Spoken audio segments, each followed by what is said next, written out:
Саламатсыздарбы, Назар Ньюс маалымат агенттигинин көрүүчүлөрү, бүгүн бизде конокто жазуучу, белгилүү котормочу, Кыргыз Республикасынын маданиятка эмгек сиңирген ишмери Элгиз Талип. Саламатсызбы агай? Саламатсыңар. Биздин студияга кош келиптирсиз. Рахмат. Агай, сиз көп жылдар бою парламенттик өкмөттүк Эркин Тоо гезитинде башкы редактордун орун басары, журналист катары иштептирсиз да. Ушул өзүңүздүн өмүр баяныңыз жөнүндө айтып берсеңиз. Жакшы болот. Эми бул менин басып өткөн жолум өмүр бүтүндөй басма сөз менен байланыштуу десем болот да. Мен өзү ушул кыргыз жеринин бир керемети болгон Аксы деген бир ажайып жер бар, бул таланттардын мекени, анткени ошол жерде жеңи жок Ныязалы, андан кийин Темиркул, Төлөгөн Касымбек, Жумай Мавлянов, Тургуналы Молдобаев, Салыбай Шатманов, Орозбой Көчкөнов сыяктуу кыргыздын эң бир белгилүү, көрүнүктүү таланттары чыккан жер ошол жер. Ошол айылда мен бешенем ошондой жазылган экен, аттанем ошол жерге 30-жылдары барып калып, анан ошол жерде мен төрөлүп атам. Айылда 1923-жылы курулган Арстаналы Осмонбеков деген легендарный командир болгон атчандар дивизионунун басмачыларынын баарын талкалаган баатыр, каарман адам болгон ошол киши курдурган мектеп азырга чейин бар, ошол кишинин атында. Ошол мектепти окуп, орто мектепти ошол жерден бүттүм да. Адегенде 4 жылдык, анан 7 жылдык, анан кийин 10 жылдык болуп жүрүп отурду да. Мен ошо ал жерде 10-классты биринчи бүткөн топтун өкүлү болуп калдым. Андан кийин 1956-жылы Кыргыз мамлекеттик университетинин алдында журналистика бөлүмү ачылды деп эме чыгып калды, жарыя. Ошого бир 700дөн ашык бала документ тапшырып, ала турганы 25 эле. Анан баягы журналист десе, элдеги түшүнүк, ошол кездеги элдин түркөйлүгү да жалаң жазуучуну чыгарат экен деп. Жазуучу деген өтө бир мартабалуу, зоболосу жогорку кесип болгон да. Анан эми баары эле тиги Жусуптай, Жоомарттай, ал Токомаевтай, акын тиги Түгөлбай атадай бир калемгер болуп чыгат экенбиз деп ойлоду да. Бирок ошонун бир 700ге жакын шагылы кулап түштү. Адегенде эле. Эми жүрүп, ошол бир 25 бала ичинде мен болуп калдым. Биринчи кабыл алынган. Биринчи журналистика бөлүмү бүткөн топтун өкүлү болуп мен калдым. Азыр эми саналуу эле 3-4 калдык. Ошолордун ичинде накта баягы кыргызга белгилүү Эсенгул Ибраев, Күмөн Нурсалиев, кандидат наук, Шаршыналы Абдулдаев, калгандары эми бар. Башка эме болуп кетти, илимге кетти бир тобу. Башка кесип журналистиканын аркасынан түшүп, ошо өмүрүн байланыш басма сөз менен байланыштыргандардын катары да бир 3-4 эле калдык да. Ушуну менен мына жана эскерип айттым. Бул эмеге мен ушу адабият, журналистикага, басма сөзгө байланышып калышымдын себеби менин энем айылдык байланыш бөлүмүнүн башчысы боло турган. Ошондо баягы эки жактан барган гезит, журнал. Эми ушу 4 гезит боло турган да. Тиги Совет Кыргызстан, Советская Киргизия, Ленинчил жаш, анан Кыргызстан пионери. Кийин анан жанагы жаш Ленинчи, анан кийин Чалкан журналдары ал кийин чыкты. Ошол 4-5 гезитти, 4 гезитти тытып эле окуп жатчымын да Керелден кечке. Ошол бул жагда мен баягы басма сөзгө жакындашыма чоң түрткү болду да. Анткени мен ошол гезиттин бирин калтырбай тытып окугандан кийин адегенде эле ушу жана 6-класста окуп жүргөнүмдө эмеге Ленинчил жаш газетине мен жаша Кыргызстан деген, жаша тынчтык деген бир ырым чыкты 6 класста. Анан мен бул биротоло мен баягы эң алгачкы ырыңыз, эң алгачкы ырым 6 класста. Анан маяк болуп калды да, мына ушул багытта кетесиң дегендей. Болду, ошондон жүрүп отуп жанагы журналистика эмесине келип атпайм, бөлүмүнө. Менин багыман ачылып калганда ошондой болду. Балким эми ал болбосо филология факультетине кирмекмин. Анткени ошо кезге чейин эле 10-га чейин райондук, областтык гезиттерге кадимкидей менин макалаларым, аты райондук гезиттен болсо майрамдар болот да. Ыр заказ кылат. Отура калып жазып берем. Аны басышат. Ошону менен бул өзү чыгармачылык деген, эгер адам өз өмүрүн байланыштырып койгон болсо, андан эч алыстай албайсың да. Бул сырдуу дүйнө, бир сонундуу дүйнө. Анан баягы кыргыздын макалы бар. Койчунун жаны жаанда тынат, кошчунун жанын жаанда тынат, койчунун жаны өлгөндө тынат деп. Койчу жаныңда деле, башкаңда деле койчу да. Ошондой чыгармачылыктагы адам ал кайсы ушур болбосун, кандай бир эмеде болбосун, абалда, кырдаалда болбосун, жагдайда болбосун, ал чыгармачылык менен гана жашайт да. Ошон үчүн бул өзүнчө бир лаззат, рахат алып келе турган кесип. Эгерде эми мунун дагы эмелери бар. Эгерде чыган бир жакшынакай, чебер, устаттыкка жеткен калемгер болсоң, ал кандайдыр даражада бир өзүңө канагат алып келип турат да. Эми халтуршиктер да толо да. Халтуршиктер да толо. Эми ошолор ансыз да болбойт окшойт да. Агай, ошол сиздин чыгармачылыгыңызга алгачкы эргүү жараткан тынчтык деген ырыңызды эске сала аласызбы? Айтып бере аласызбы? Эми бир-эки саптар болсо. Эми 60-тан ашык жыл өтүп кетти. Эми ал саясатка байланыштуу да. Эми баягы сен келдиң, тынчтык, элде тынчтык болсун деген эле эме идея ошол эле. Ал эми андан мурда дагы бир эме 4-класста окуп жүргөндө дуал гезитке мектебим деген ыр чыккан. Мектебим деген ырды деле баягы канат таккан мектебим ушундай эме да. Анан ошо жылы 48-49 жыл экен. Айылга Калык ата Акиев баштаган артисттердин гастролу келип калышты. Анан ошондо жаңгак бышкан маал болчу күзүндө. Калык ата чоң үйдүн төмөн жагында бир алыш бар эле, алыштын боюна келип колу башын жууп, эс алып концертке чейин кешин. Анан мен жакын жерде жаңгакка чыгып көйнөгүмдүн эмесин толтуруп алдына келип жаңгак жейсизби Калык ата десем, жейм айланайм, жейм деп калды. Анан баягы көйнөк ташып алдына шагыратпай төгүп таштаган. Ага киши эме айылда эме каңаты деп коет. Каңат тимеле жарыла бере турган өзүнөн өзү. Ошондой жаңгакта чагып жеп отурат. Анан мен айттым, мен да ыр жазам, Калык ата деп атпайм мен. Калык Акиевке? Анын кеткен бана. Кандай ырың бар? Анан мектебимде окуп бердим десем, жатка айтып атам да. Карап туруп, ай балам, сенде бир данек бар экен. Сен мына 7-чини бүткөндөн кийин Боронзого бар. Боронзого барып түшүп эле поезддан. Калык атамдын үйү каерде деп сурасаң, ошол жерде кыргыздын бар билет деп.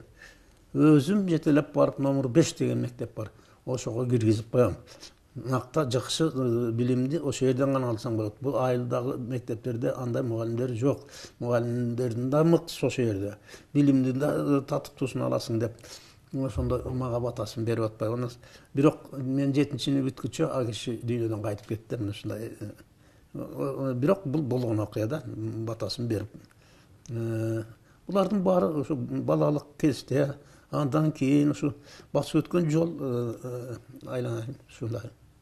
Агай, ошол сиздин акындык ыр жазганга ошол Халык атанын ошол аксыдан чыккан жең жок, айтышарга тең жок деп жең жок атанын кандайдыр бир таасирлери болушу мүмкүн деп ойлойсузбу?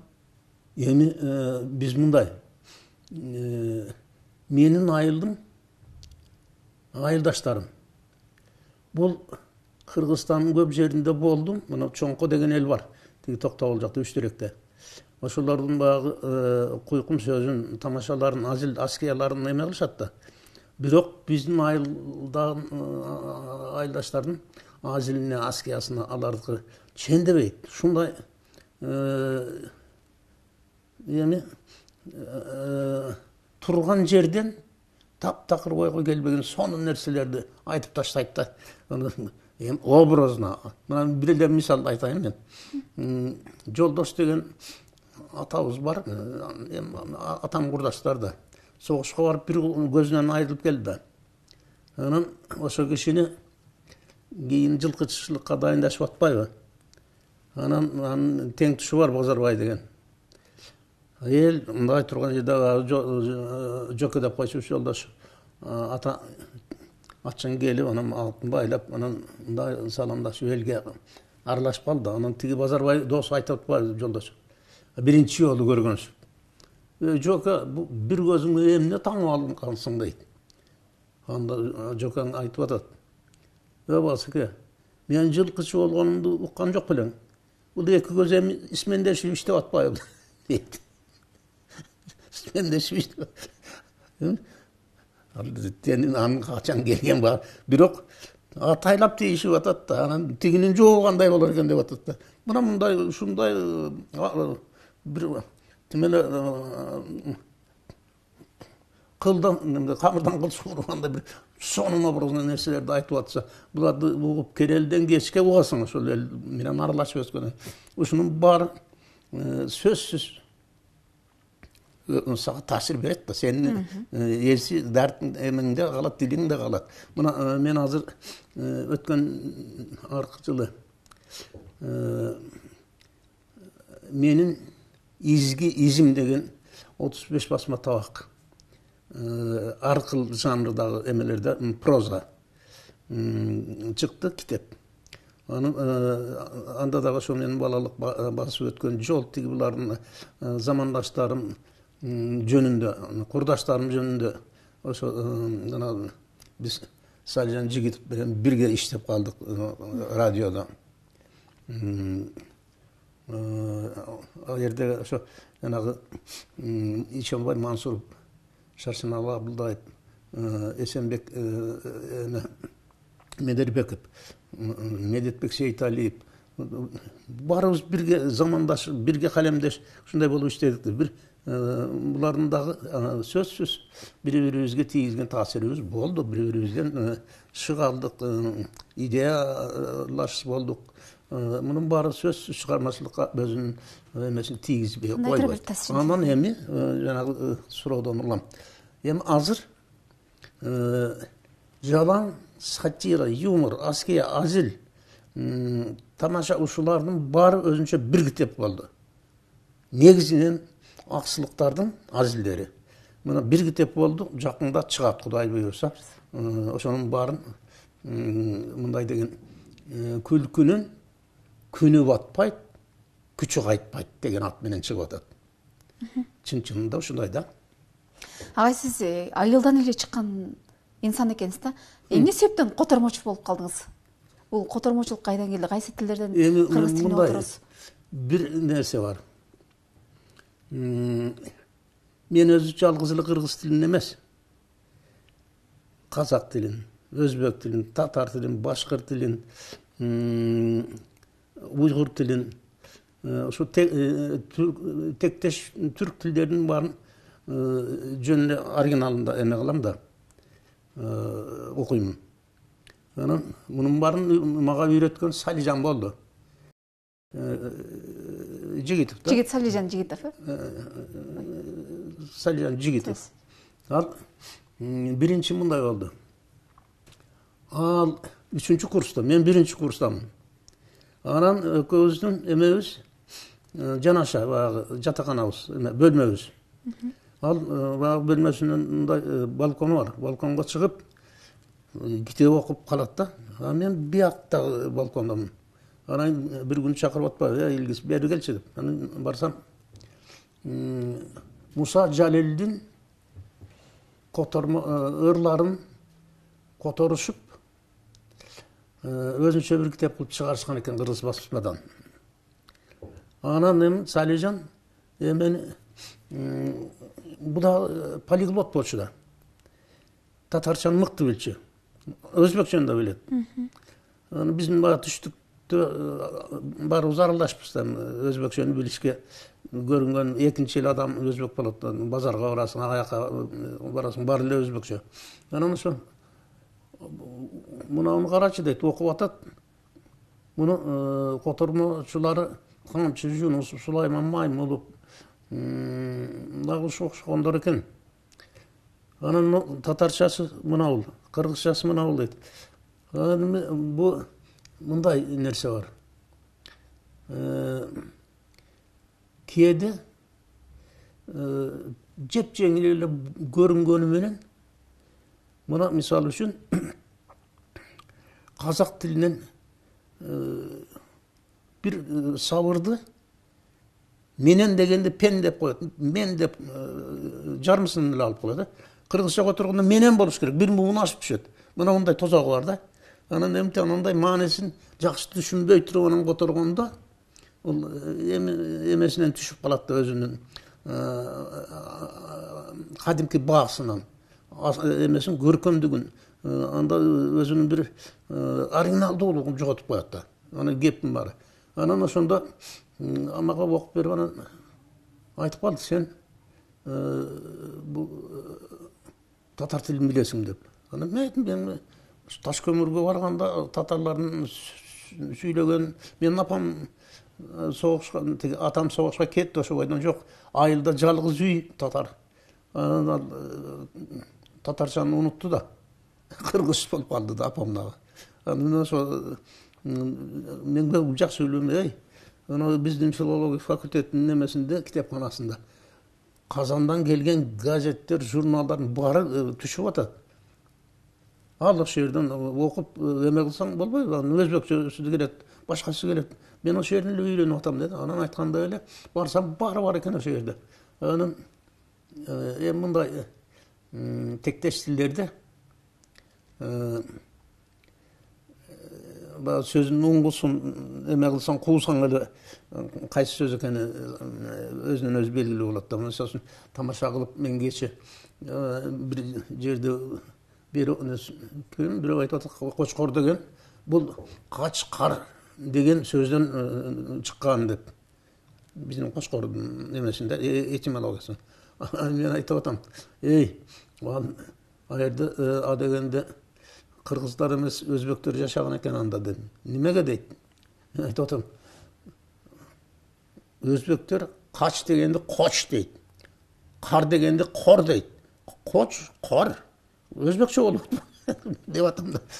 Мына юмор, сатира ушундай. Анан кийин ошону менен мен тиги радиодо 10 жыл адабият, ошо радиодо да бирге Салия менен иштеп калып атпаймынбы. Адабият музыка редакциясында башкарып калдым. Андан кийин Кыргызстан маданияты жумалыгы эң бир популярдуу бир кезде мен окумду эме. Ошондо мен 13 жыл ответ секретарь болдум, жооптуу катчы болуп иштедим да. Жалаң искусство адабияттын ишмерлери менен, чыгаан калемгерлер менен иштешүүгө туура келди да. Мунун дагы таасири сөзсүз болду да. Мен эң сонун ата балада, эң сонун мамиледе болгон адамдар ошо Алы Түгөлбай, Темиркул, Кубанычбек Маликов, Абдурасул Токтомушев, Касым Кайымов, айта берсем, баары менен бир тууган инидей, баладай, ушундай мамиледе сонун болуп, алардан көп нерсени үйрөнүүгө туура келди. barынан талим таасирим өзгөчө кийинки кездерге чейин ата баладай сүйүнбай ага менен Сооронбай агадан кол үзүшкөнүм жок. Абдан жакшы мамиледе болдук да, булардан көп нерсени үйрөндүк. Анан эми ondan keyin ошол өзүмдөгү жанагы эме ар жактагы акчынын немеси да көрөнгөсү жатат тиякта. Ошо Шалканда 10 жыл жоопту башкы редактордун орун басары болуп 10 жыл иштедим. Андан кийин барып анан эркин тобго өттүк да, баягы эгемендик келгенден кийин карасак эмеде Өзбекстанда, Казакстанда парламенттин өздөрүнүн газеталары чыга баштады да. Анан кийин менин шакиртим Мелис Айдаркулов деген бу да менден сабак алганда мен айттым го, 9 жыл сабак бердим мен тиги университетке параллельно журналистика бөлүмүндө. Анан ошо ага айдап калды Мелис. Анда ал ЦКда завсектор болуп барып, анан кийин мен Бишкек Шамдын башкы редактору болуп калган. Анан айтып калды, тиги эмелерде ушундай эме бар экен, парламент газет чыгып атыптыр. Биз маселе койбойбузбу. Мен бул маселе коюп кирип атам. Жалил, Камбаралы, Төлөгөн, Казат парламентте депутаттар да. Ушуларга кирсем макул болушуда, колдойбуз дешип атат. Эме кылалы. Мен бул маселени биягында эме кылайын, сиз кадрларды тандай бериңиз, кимди алабыз, кимди коебуз, ким эме кылат деп. Ошону менен 10 жылы анан ошо эркин тобдо иштеп калдым да, пенсияга чыкканга чейин. Анан жанагы эмени эмне үчүн котормочулукка да кызыгып кеттим деп. Эми мындай бир жакшы оригинальный өзүң бир канагат алган, рахат алган бир чыгармалар болот да, бир акын жазуучулардын, прозаиктердин, тиги сатириктердин. Анан ошондо өзүң эле рахаттанбай, сону башкалар да бир билсе, окуса дейсиң да. Ошол эле максат. Өзүң алган нерсени, өзүңдө болгон байлыкты да бергиң келет да. Бул эме чыгармачылыктагы адамдай кеңпейил март адам болбойт. Эгер ал чыныгы чыгармачыл адам болсо, баарын бергиси келет, бөлүшкүсү келет.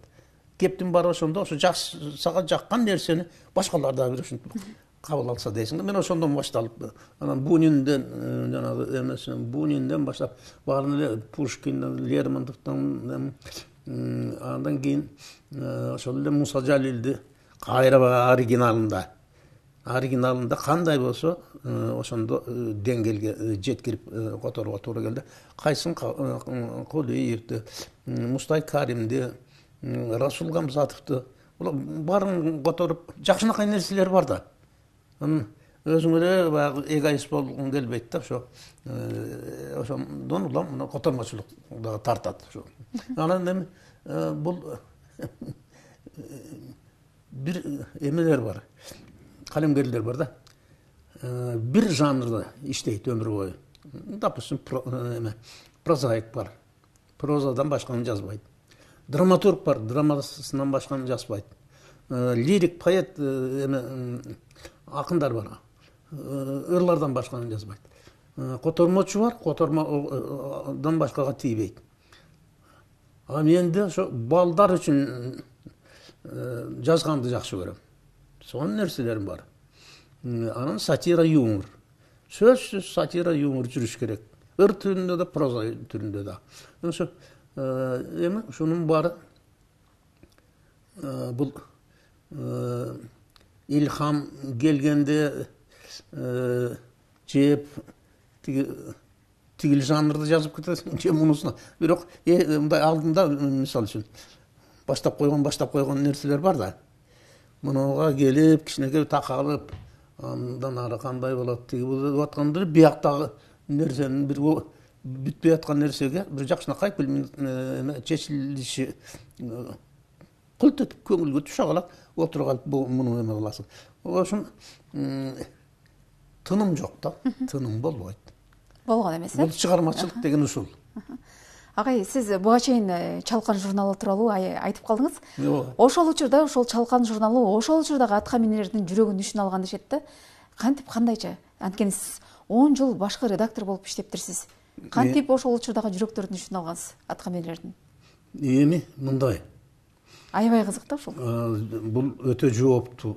Анын үстүнө бул эме болчу. Борбордук комитеттин органында.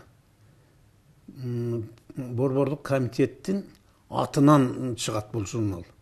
Анан ушул ар бир номерди алганда министрден баштап обком секретары, райком секретарларына чейин барактайт. Биз жөнүндө бар экен, жок экен. Жок болсо, ох, болду, муну алып кой. Мындай таасири болгондо, анан ошондо эми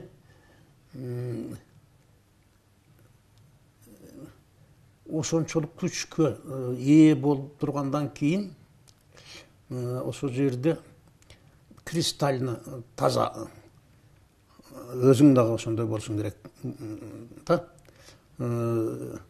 соблазн деп коет го орусча. Андай эмелер көп болот.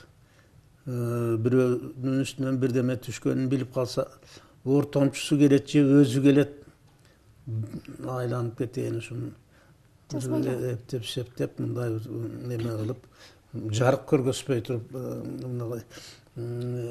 жаап жашырып койгонго болор бекен. Кандай кылып ушуну эме кылсак? Эми ал тиги турган эле коррупция ошол жерде болчу да. Жеңичинен сүйлөшүүлөр болгонбу ошондо? Эми мындай. Талап ушундай болгон. Бир чети, бир жагы мен мындай ойлойм. Мына азыр мына бийлик жагындагылар, мисалы үчүн, параны албас үчүн жана соттор, прокурор, тиги бу тергөөчү органдагылар, башка бирөөлөргө көз карандык болбош үчүн булардын маянасын көтөрүш керек дейт да. Башкалардын чөнтөгүнө кызыгып капчыгын неме кылбас үчүн. Менимче ошо партиянын тушунда ушундай болсо керек. Эми ал саясат ойлонулган саясат болчу партиянын тушунда. Мен эми ал жөнүндө сүйлөй берсем, абдан бир жакшы нерселер бар. Ошо мынау карап койгула. Адабият менен искусствонун адамдарына кандай шарттар түзүлгөн? Жаз, эмеге бер басмага, гонорарыңды ал, курортторго бар, квартираңы ал. Кандай эме шарт, Бирок партиянын ошо кездеги жүргүзүп аткан саясатын ушундай бир элге сиңимдүү, ушундай бир жагымдуу маанай менен кабыл алгандай, жан дили менен берилгендей абалда жеткириш керек да, баягы гипноздогон сыяктуу да. Эми ошону ошол жааттагы эмелер, кайраткерлер, калемгерлер, музыканттар, киношниктер, башкалар сөзсүз баягы шунчалык бир берилүү менен, жан дили менен ошону аткарышкан. Ошон акталган ошол. Мисалы үчүн мен да айтам да, мына мисалы үчүн Константин Симонов 8 жолу мамлекеттик сыйлык, Сталиндик сыйлыкты алган. Ошондой чыгармаларды, патриотизмге эме кылган, сугарылган, элди ушунчалык шерденткен, шыктаткан чыгармаларды, элдин каармандыгын көрсөткөн чыгармаларды жараткан. Карасаң жанагы күн менен түн кандай немелер укмуш. Анан эми ошо мына сыйлыктарды, мамлекеттик сыйлык, андан кийин Лениндик сыйлык деп туруп, кандай бир эмелерди коюп, планкаларды коюп, ошол деңгээлге жетиш үчүн тигил чыгармачылык дүйнөнүн өкүлү ошончолук күч аракетин, талантын баарын көрсөтүүгө чымырканышы керек эле да. Жасашы, бирдемени жаратышы керек эле. Мына мындай моменттерде бул көңүл келе турган эмес бу. Бул идеология ошондой күчтүү болгон, идея болгон. Мына мен карап турсам, ушул советтик мезгилде ата мекенге берилген кандай, мына согушта карап койгум. Жашы 17-де, бир жаш жетпейт 18-ге. Ошону жашырып согушка аракет барам деп ушу жаш балдар, уландар, кандай патриоттук сезим, ата мекенге берилгендиктен эмес, ошол алтыгы фанатично берилип аткан себеби ошондой аң сезимге жеткирип койгон жана идеология. Идеология ал жөн эле элди идеологияга суугарган да. Ал жөн эле мындай курлай сөз менен, кыйкырык сүрөөн менен жасала турган нерсе эмес. Ал тарбияланыш керек. Биринчи кезекте ошолорду туурай турган каармандар болуш керек, символдар да болуш керек. Мына мындай Матросовдор, Павлик Морозовдор, Кышан Жакуповдор эң үчүн чыккан. Дал ошондой бир өзүнүн муунун аркасынан сүйлөш үчүн, ошолорду туурай турган муун чыгаш үчүн ушундай эмелерди табышканда. Бул өтө бир ойлонулган эме болгон. Идеология, идея. Агай, ошол Чалкан журналын мен архивден көрүп калдым. Түстүү чыгарылган Чалкан журналы. Ал ошол кантип ошол учурда компьютер болгон эмес, карикатуралар кантип жасалган? Анда атайын ошол эле тиги эмелер мамлекеттин көз карамагында болду. Сөзсүз ошол эле учкун эмесинен чыгарылчу, тиги басмасынан, концернинен да. Художниктер ошо түстүү бояк менен алып келчү да. Анан эми ошондо бул эмеге технологиясы ошого жетип калган. Жана крокодил ошол бояк, түстүү бояк менен чыгат эле да. Бардык республикаларда бардык эле уже жетишип калган ошол жана эме менен. Технологиясын өздөштүрүп калган эле да. Мына мисалы үчүн ошол эле биздин эме Кыргызстан маданияты. Айрым беттер краскалуу бет деп койчу да. Ошол материалдардын баягы иллюстрация иретинде чыккан, кеткен, анда художниктер тартат да. Ошондой беттерге ошо бояк менен чыгат. Тиги технология уже өздөштүрүлүп калган эле да. Азыр эми компьютер эми аны айтып отурсуң кызык. Ана азыр компьютердер бүтүн бар даяр эле эме кылып тургандан кийин флешка менен эле уруп жиберип атпайсыңбы? Кезде бүтүн бар типографияда линотипистер теретили да, кол менен. Анан куюлчу эмеге коргошун болуп коюлат да. Анан корго ошол куюлган эме мындай эме мындай катар болуп менен сап болот да. Катар менен коюп, анан ошентип бүт материал кол менен терилет эле да. Куюлат эле. Анан ошо бирок жанагындай технология уже өздөштүрүлүп калган. Ошо бояктор атайын эмеси бар болчу. Уже алынып келинген станоктор тиги булары да, жабдуулары. Сиз буга чейин улуттук идеология тууралуу айтып калдыңыз. Биз ошол сиз иштеп жүргөн учурларда Советтер Союзунун карамагында болгонбуз да. Азыркы улуттук идеологияны көтөрүү менен мурдагы улуттук идеологияны көтөрүүнүн кандайдыр бир айырмачылыктары барбы? Азыр эгемендүү мамлекетбиз. Эми айырмашылык абдан чоң. Мына азыр идеология как таково баягы орусча эме кылганда идеологиябыз жок. Биз жөн эле ура менен жүрүп атабыз да. Ал идеология жалпы элдин мындай жана айтып атпаймынбы, жалын дем пайда кыла турган ушундай бир дух пайда кыла турган. Анан аны чанып кетүүгө болбой турган. Дайыма жан дилде жашай турган, сүрөй турган, ушундай бир дем бере турган нерсе болуш керек да. Анан эми азыр мен мындай карап отурсам, бир эле мисалды алалычы. Советтик мезгилде шайлоолор өтсө, элдин 99% катышчу.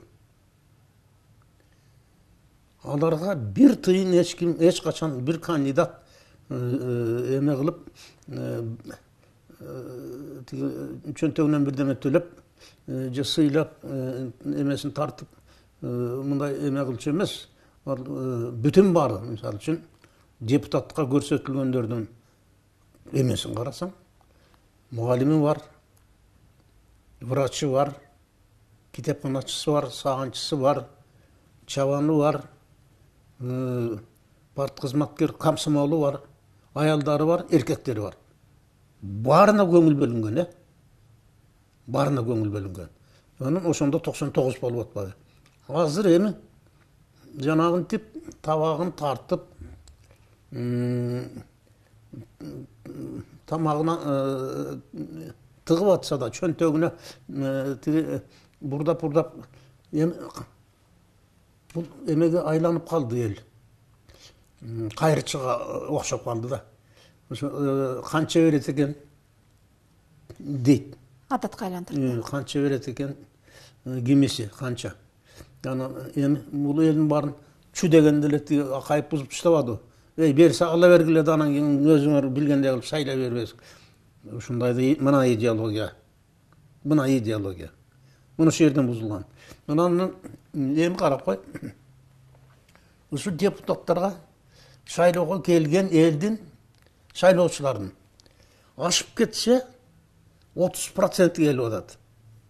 35-37, Ошондо бул 3-төн 1-и жанагы 3.500.000 бирдеме шайлоочу деп атпайбызбы? Ошонун 3-төн 1 эле. Эми ошол депутат 3-төн 1 добуш алган. Элдик деп эсептелеби? 2 киши каршы, 1 киши болсун деп атса. О кандай? Бул большевизм, меньшевизм деген болгон илгери. Мына ошол накта депутат деп кантип айтабыз?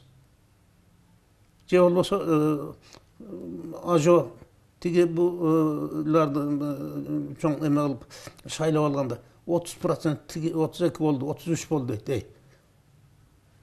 Көрсө калган эл эске алынбай, эсепке алынбай атпайбы? Бул адилетчилик эмес да. Эгерде накта элдик болсо, жок дегенде 70% болуш керек. Туурабы? Ошондо ар жакта 30 калса, экөө шайлап атат, бирөө шайлабай атат. Муну элдик десе болот анан. А бу жерде экөө каршы да бирөө шайлап атат, анан элдик болот. Логика туура болбой атат да. Мына ошо советтик мезгилдеги эми муну карап кой. Адамды тарбиялоо бул бала чактан башталчу да. Октябрат, пионер, комсомол.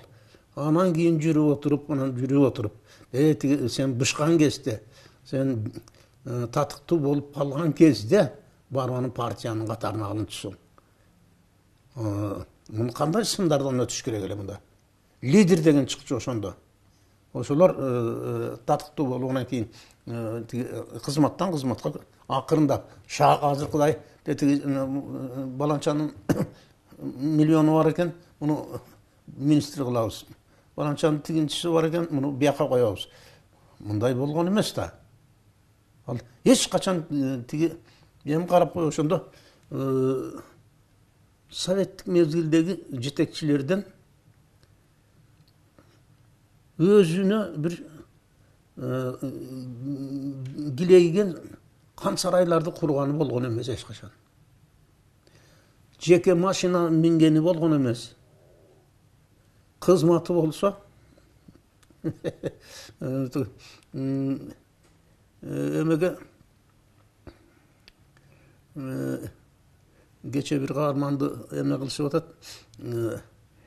Ай мына байбичеси айтып, аялы айтып атат, күйөөсүнө чоң кызматта машинасы бар экен.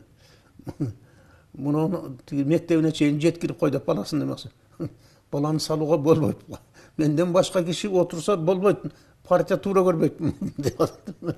Мына түшүнүк кандай болгон, баягы тазалык да. Тазалык ушундай болгон. Мындай эми карап кой, бизде эмне болуп атат? Бардак болгонду дагы айдан айын түшүнүксүз бардак болуп атат, туурабы? Миллиардты берип чыгып атат, миллиардты берип камалып атат, кайра бошонуп атат, соода жүрүп атат, эмне деген кайсы закон, кайсы статья менен караланды, кайсы статья менен мунун күнөөсү аныкталды дагы, кайсы статья туура келбей, таптакыр эми бир оюн сыяктанып атат да, мындай болбош керек да бул. Мунун баары адамдарда, коомдун мүчөлөрүндө, жарандарда, атуулдарында кандайдыр бир кыжалаттык пайда кылат. Мындай ачыктык деген, калыстык деген, адилеттик деген бул эң бир адамдардын эңсеген нерсеси. Коом жана Разаковдун сөзүн абдан туура эске алабыз, бирок жасабайбыз. Мен таза болсом, сен таза болсоң, коом таза болот деген. Бул мындан өткөн эме жок. Туп-туура идеология мына ушу болуп турат. Элгиз агай, акыркы учурларда бизге келген улуу муундун өкүлдөрүнө бир суроону сөз берем да. Буга чейинки атка минерлер менен азыркы атка минерлердин айырмасы кандай? Эмне себептен мурдагы президенттер кандайдыр бир сыйга болуп, депутаттар, эл өкүлдөрү элдин урматына болсо, азыр таптакыр жоктой да? Мындай да, мен муну дагы эме кылам. Бул салт болгончуп калды. Эми карасаң, мына азыр кечеги шайлоо эмеге, мына шаардык кеңешке шайлоону карап көргүлө. Мында мурдагы 3 мэр болгондун балдары, 3 мэрдин балдары, олигархтардын балдары, эми жөнөкөй карапайым эме жок жерде. Кайра эле мындай бир бул ушундай коомду бир алдыга сүйрөй эле кандайдыр бир ыдырата турган, биримдикти ыдырата турган, эл арасында ынтымакташкерликти жогото турган, ишенимди жогото турган ушундай бир эме жүрүп, процесс жүрүп атат, жараян болуп атат да. Мындай болбош керек. Мына тиги карап койгула, мына жаштар өткөндөгү жогорку кеңешке шайлоону жаштар жараксыз деп кыйкырып чыгып, бийликти алып таштады, эми ошо жаштар каалагандай өзгөрүүлөр болду, болгон жокпу? Мына кептин баары буякта болуп атат. Өзгөрүү жок, мына шаардагы жанагы эмени карагыла, шайлоону. Бүт олигархтын балдары, бир туугандары, күйөө баласы, агайын эсеби ушундай. Минтип отурсак, вообще эл аралык эмеде биздин кайда баратканыбызды тиги сырттан байкап тургандар да эме кылып атат да, айран калып атат. Бу каяка сүйрөшүп атат булар. мындай болбойт да. Прогресс болуш керек. Прогресс. Адамдар өнүгүү болуш керек коомдо, адамзат коомдо. Биз эми кызык бир нерсе бар да.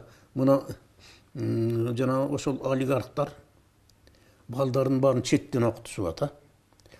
Ошонун бирөөлөрү келип ушул өлкөмө өнсүн, мен өз күчүмдү, өз билимимди, адистигимди ушул жерге жумшайын деген эме байкалбай жок.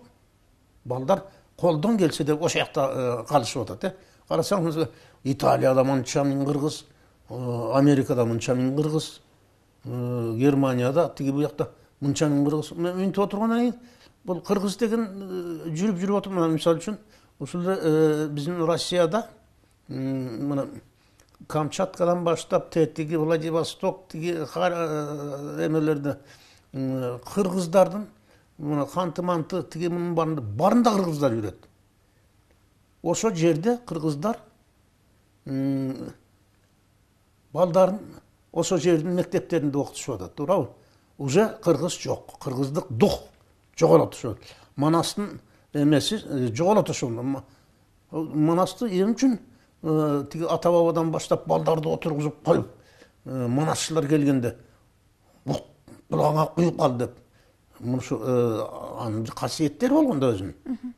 Ал кыт болуп баягы баланын дилине ушунча уюп, андан кийин бир фантазия, фанатично баягы сүйүү пайда болгон ата мекенге ушул улуулукка умтулуу ошондон башталганда. Эми ал бул эменин баары жоголуп атпайбы, жоголуп баратпайбы, жок болуп баратат. Мына ошо бул абдан мындай кооптуу нерсе да. Мына жумушсуздук жоймоюнча эми мындай эле бир нерсе. Эми карасаң, Кыргызстанда эч кимдин көзүн карабай турган мүмкүнчүлүктөр болгон. Текстил деген болгон. Комбинаттар кандай? Ошто, анан Токмокто, башка жерлерде, мына жерде Вольно-Суконный деген комбинат, обувной фабрика, кожаный фабрика, эмне дегенин баары болгон. Бири да жок да. Ошону сактап калса болобу эле ошол бийлик? Эми мына кептин баары ушунда да, мына эми баары жанын жеп, биз тиги демократиялык аралы болдук, демократия аралы болдук. Анан демократияны орноттууга ушунчалык эме биз тиги чет элдик эмелердин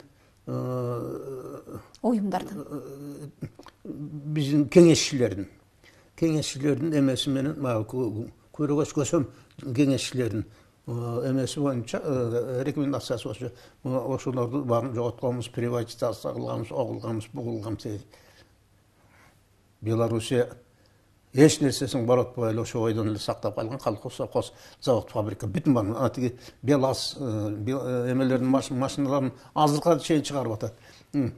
Өзбекстан, Казакстан булар кадимки эле баягы чарбалардын өзүн калыбында калтырып эле кичинекей гана бир өзгөрүштөр бийлик эмесинде болду. Атак байлыкты тимир чаң тополоң чыгарып, кыйспырын чыгарып туруп талоонго салган жок да. Элде калып калды. Заводу бар, фабрикасы бар. Реконструкция кылса азыр эле иштеп атат көбү. Анчалык баягы биздегидей итке минип калган жок да, кептин баары ушунда. Агай, ошол мезгилде Кыргызстан эгемендик алгандан кийин Кыргызстан демократиянын аралчасы деп уранга кырып чыкканбыз да. Ошол демократиянын зыяндуу жактары гана тийип, бизге пайдалуу жактары тийбей калган жокпу? Биз ошол демократиянын терс жактарын ала алган жокпу Кыргызстан? Мындай да. Азыр ушул убакка чейин демократия деп ызычуу болуп келебиз да. Мындай да. Бир чындыкты айтсак, ушу эл макул болот, мисалы үчүн. Мына мисалы үчүн эмелерде, мына Прибалтарда ошол шак эле демократияга өтүшпөдүбү? Баягы эски эмесин кайрылык алууна келтирди. Баягы Советтер Союзуна киргенге чейинки өздөрүнүн баягы системасын, мамлекет бийлик түзүлүшүн, тиги булардын баарын ошол эле кайрылык алууна келтирип калды. Анан биз мындай иллюзия бул. Эми демократия болсо, значит, элдин тилегени, эңсегени ушул деп. Эл эңсегени, тилегени бул мындай демократия эмес. Демократия в каком отношении? Кандай эмесинде? Эгерде эл токчулукта жашаса, барчылыкта жашаса, билим, илимге жол ачылып турса, укуктар тең болголуп турса, ошондо демократия. Анан байларың бийликте болсо, элдин бүт байлыгын талап тоноп алса, эл бечара эң бир дүйнөдөгү жакыр өлкөлөрдүн катарына түшүп калса, ушул демократия. Мындай демократияны эч ким сүйбөйт. Демократия болуш үчүн жанагындай өлкөдө бул эме да барометр элдин маанайы. Элдин маанайы кандай азыр? Абдан чөгүнкү, туурабы? Абдан чөгүнкү. Анткени эпидемиясы бир жагында, чакырчылык, жумушсуздук. Мунун баары элдин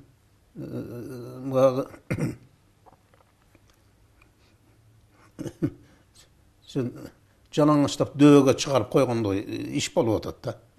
Агай, ошол демократия Кыргызстанды өргө сүйрөдүбү же көргө сүйрөдүбү? Кыргыз коомчулугу азыр таптакыр башка көз карашты да демократия дегенде. Эми мен айттым го, ошо демократия болуш үчүн жанагындай өзүнүн бир критерийлери болуш керек. Критерийлери болуш керек. Ошолорго туура келсе, анан демократия болуш керек. Анан эми ушу тиги үйүндө жалам айраны жок, кызынын аты эме деген бир кыргыз макал бар го, ошонун сыңарындай эч белаң жок, анан демократиянын эмне кереги онундай? Бул өзү кандай бир келишпес нерсе болуп атат да, бош болгон.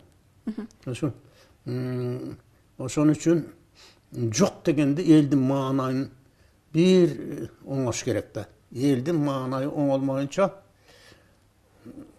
бул бийликке дагы таптакыр ишеним, башка органдарга да ишеним болбойт, ишенбейт азыр. Өздөрү айтып атпайбы? Кимиси Акаевди кыйкырып атты, Курманбекти кыйкырып атты, Атамбаев деле айтып атты. Сот, тиги бу органдарга, прокуратура, тергөө, милиция, буларга эч эл ишеним болбой, ишенбей калды. Депутатка кимди коебуз? Капчыктууларды коебуз. Анын профессиональный адистиги барбы жокпу, келлеси иштейби жокпу, билими туура келеби, анын тажрыйбасы барбы жокпу карабайбыз. Анан ошон үчүн баягы Атамбаев чимкириктирди бекер айткан жок да. Ал билет ошо өзү койгон ошолорду. Өзү койгон. Комментарий берип атпайбы? Өзү телевизордон. Өзү койгон, өзүнүн сөзүн сүйлөй турган. Эми акырында келип мына өзүн бүт президенттик тиги бул эмелеринин баарынан ажыраткан ошол эле чимкириктери болду. Туурабы? Мына баягы эме эшегине жараша тушагы дегендей кеп да. Коом элдин деңгээли кандай болсо, ошол элдин шоруна ошондой бийлик дайым эме болуп келет. Туура айтасыз. Агай, азыркы бизде кадр маселеси өтө чоң көйгөйгө айланды. Ушул кадр маселеси тууралуу кандай пикирдесиз? Түзөп кетсек болобу? Эми бийлик деген бийлик ушу эл каалаган бийлик. Мен ошол жана дагы эме кылып кеттим го. Муну кадр алыста кең кадрлар баарын чечет деген эч качан өзүнүн маанисин жоготпойт. Эми татыктуу кадр отурмайынча ордунда иш жылбайт да. Баягы кыргызда жакшы сөз бар эмеспи? Бөдөнөн сойсо да касап сойсун дейт. Аны сыңарындай тиги ошол орунга ана партияларда бөлүштүрүп алган. Тигил министерство мунуку, бул министерство мунуку, мына экономика мунуку, тергөө мунуку, тиги бул. Эми өздөрүндө ошондой кадр барбы жокпу карабайт. Ошо партиянын биздин партиядан деп туруп анан ошо отурулуш керек да. Ал эмне болду? Эми тиги мындай да баягы ошо өзү ошол ишке жөндөмү, кесиби башкасы туура келбесе, аны алып барып отургузуп койгондон кийин ал байкуш алдын булгап алган баладай болуп жалдыраак отурат да. Андан не пайда? Кеп ушундай жана партияга тиги бул эмелерин эмен берип туруп орундарды бөлүштүрүп бербей татыктууларды тандаш керек. Татыктуулар бар. Татыктуулар ошолор партиясына карабай туруп, аны бийликтин башындагы адам эме кылыш керек. Эй, партияңды коя турчу. Мынандай жерге мынандай адам туура келет. Мынанын бүт эмелери менен ушу статьяларын карап көргөндө ушул туура келет экен. Ошону коюш керек деп турса, ошентип коюлуп отурса, анан нары келмес. Анан кийин мындай да. Муну советтик мезгилде мен билгенден мына Турдакун Усубалиевич 25 жыл отурду. Экономика артка кеттиби? Артка кеткен жок. Шаар кандай болуп өзгөрдү? Райондор, чарбалар кандай болуп дүркүрөп өстү? Завод, фабрикалар кандай болду? Исхак Разак тушунда кандай гиганттык курулуштар болду, түштү. Анан кийин мына Кондучалова Күлүп эжебиз 22-23 жыл министр болду. Биздин искусство, маданият кандай өнүктү. Ошо кишинин тушунда да жанагы кыргыз чуулары бүтүн баары жаралган, туурабы? Булаттан баштап кандай бир Төлөмүш, Болот, Геннадий сыяктуу кандай Мелисубукеев, кандай бир Дооронбек, не деген керемет режиссерлор чыкты, не деген керемет тасмалар жаралды.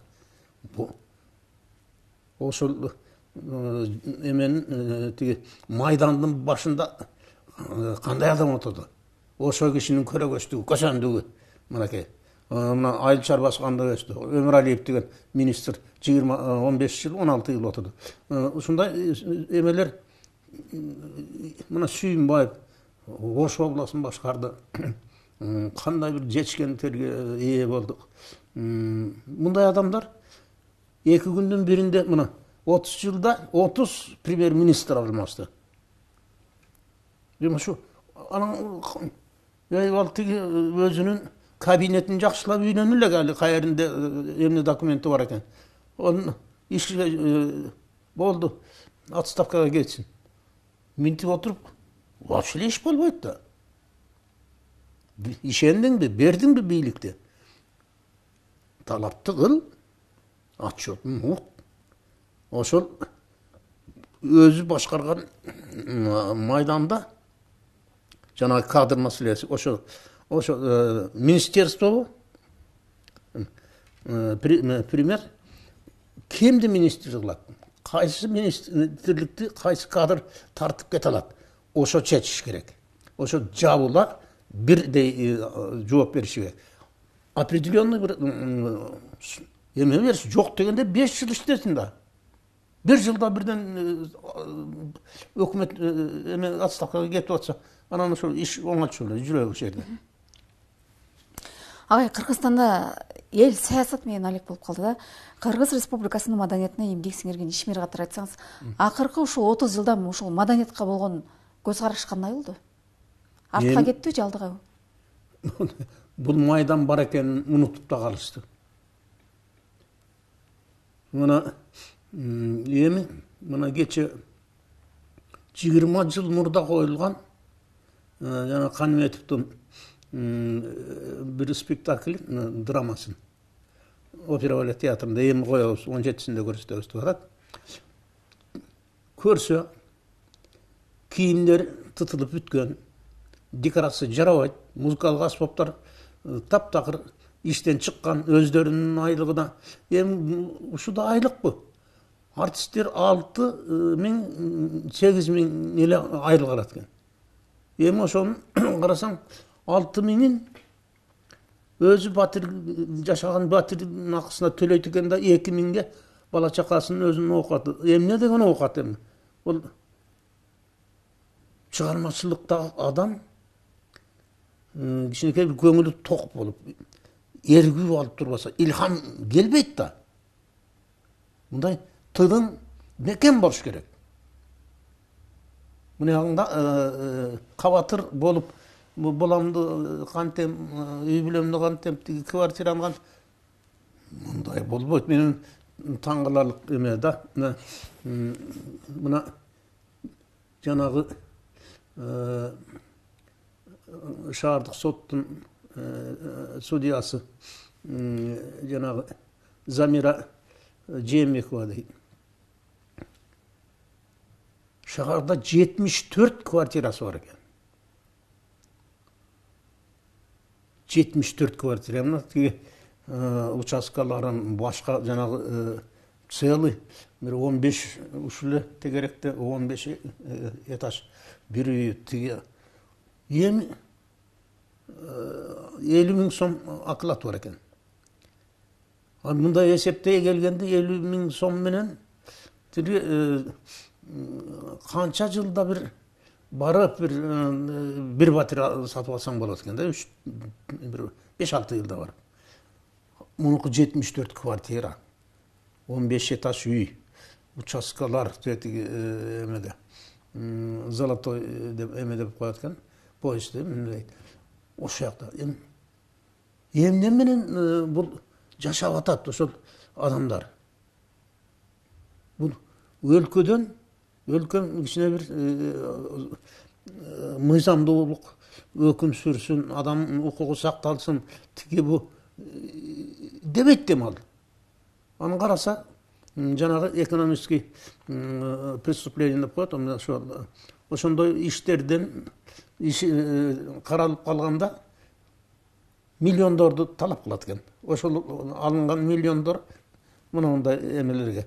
Эми жанагы Камил Осмоналиев деген дагы жогорку соттун судьясы. Эми ушу мындай бир ыйман болуш керек да. Ыйман болуш, чек болуш керек. Адамдын абийири таза болмоюнча андан жакшылыкты күтүүгө болбойт. Мына ошо мындай нерселерге биз эми жашап көптү көрүп эме кылган адамдар кичине бир мынабул кийинки муун, мына азыр күч бере турган муун ушу жакшынакай жашашы керек эле. Эч бир кабатыр болбой эртеңкисинен жумушу болуш керек эле. Завод иштеш керек, фабрика иштеш керек эле.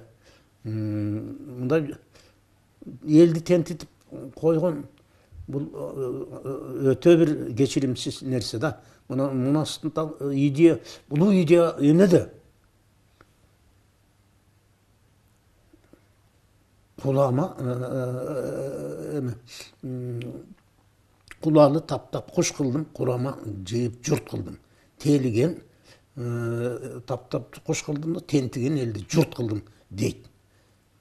Идея кандай турат, чачырап кеткен, бири эреңге кеткен, бири тереңге кеткен кыргыздын баарын жыйнап туруп зор бир канат держава куруп атпайбы? Мына идея деген ушул, идеология деген ушул. А бизде эмне болду? Азыр кайра мактанып атабыз. Сыртта Америкадан бери шайлоо участкаларыбыз барды. Ошентип жүрүп отуруп анан биз вообще кыргыздын дайынын таппай калабыз да.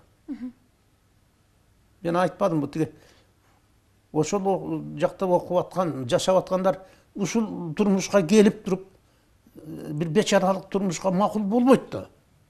тиякта бар, айлығы бар. Еш нәрседен кемшілігі жоқ. Анан ошол ушу жерге келип, мага кызмат берер бекен, мага батир берер бекен деп отурмак беле. Болбойт да. Ошондой тескерисинче эмени жасаш керек да.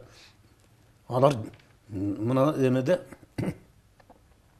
Араб мамлекеттеринде, жанагы Эмираттарда, Кувейттеги буларда эки ошо сырттан окугандар мына жанагы 26 канча этаж үйлөрдү куруп, бүтүн бары оазистерди көгөртүп, жакшынакай багы бассейндери менен, эс алуучу жайлары менен жакшынакай кумду чөлдү моментти өзгөртүшүп атат. Бизде курорттун курору жетпейт, мына биздин Кыргызстанга, туурабы? Ушу жерде эми атабыздан өчү бардай бүтүн кокту болотун эме кылып өңүтүп кенин сууруп алып, не бир эмеге бир экологиясы бузулган бир аймакка айлантып атабыз да. Мындай болбойт да. Ата бабалар эмне ушу жерде ген барын билген эмеспи? Аты эле айтып турат, ошо алтын тапкан тиги бу деген эмелерди карасаң, баарында эле ошо күмүш так деген, значит, билген ошолордун баары. Бирок тийгер эмес. Биздин ушу урпактарыбыздын урпактары бир убайын көрсө экен деп сактап коюшкан. Мына кептин баары ушунда. Илгиз агай, сиз көптөгөн көйгөйлөрдү көтөрүп Кыргызстан тагдырына күйүп турасыз. Ушул Кыргызстандын келечеги бирөө бар десе, кимдир бирөө келечеги жок деген пикирлерин айтууда да. Сиздин көз карашыңыз? Ушу жерде кыргыз болуп өзүн тааныгандан баштап бабасынын, энесинин, андан кийинки 9-10 атасынын бардыгынын сөбөктөрү ушул жерде жатат, Бул ойлонто турган нерсе. Бул ыйык жер да. Ыйык мекен. Ушул мекенге шунчалык бир күйүп, жанып кызмат кылайын деген ниетиң болбосо, ушул жерге жакшылык кылайын, ушул көгөрсүн, агарсын ушул жер деген ниетиң болбосо, анда кыргызың кайсы? Кыргызчылыгың кайсы? Мына кыргыз дегенди өзүн түшүнүш керек, баалаш керек. Кыргыз, мен кыргызмын деген кыргыз мына ушу ыйык жерде мынандай жөн бир тала сыяктантып бир ээси жок таштап койбой, алакандай жерди дагы атамдын изи калган ушул жерде, апамдын изи калган ушул жерде, менин укум тукумум өткөн ушул жерде деген түшүнүктүү болуш керек да. Мындай накта баягы күйүп жанып жан дили менен берилген эме болмоюнча, атуу болмоюнча, ар кимде ушундай бир сезим болмоюнча, кайдыгерлик. Бүгүн берде, эртең тиерде, Россияда жашап кетем, Украинада жашап кетем, Харьков, Камчаткага кетип калам деген эме менен жашасаң, анан Манастын эмеси арбагы урбайбы, руху урбайбы? Мен эч качан өзүмдүн ата мекенимден тамырымды үзбөймүн деген эме менен жашаш керек да. Бул ата мекеним деген эмеде болуш керек да. Ар дайым ошону адамдын дилин ээлеп турбаса, ошол ыйык сезим, анда мекендин да ыйыктыгы, улам девальвация боло берет да. Жогото берет өзүн. Агай учурдагы саясатты Кыргызстандын тагдырын ойлоп маанайыңызды бир аз түшүрдүм окшойт. Сиздин ушу биздин Назар Ньюс маалымат агенттигинин көрөрмандарына эң жакшы көргөн 4 сабырыңызды айтып койсоңуз. Сатира, юмор өтө менде басымдуу чыгармачылыгымда басымдуу орунду ээлейт да. Ошондо жөн эле менен баягы саясаттан мындай оголак болуп туруп бир жөн эле юмор ырды айтып берейин деп атам да. Суктанткан жанды сулуу кыз, сумсайтпай сөздү угуңуз. Адам ата калтырган ашыктык деген бу жумуш. Мухаммедтен калтырган махаббат деген бу жумуш. Жалганда болуп аз дегин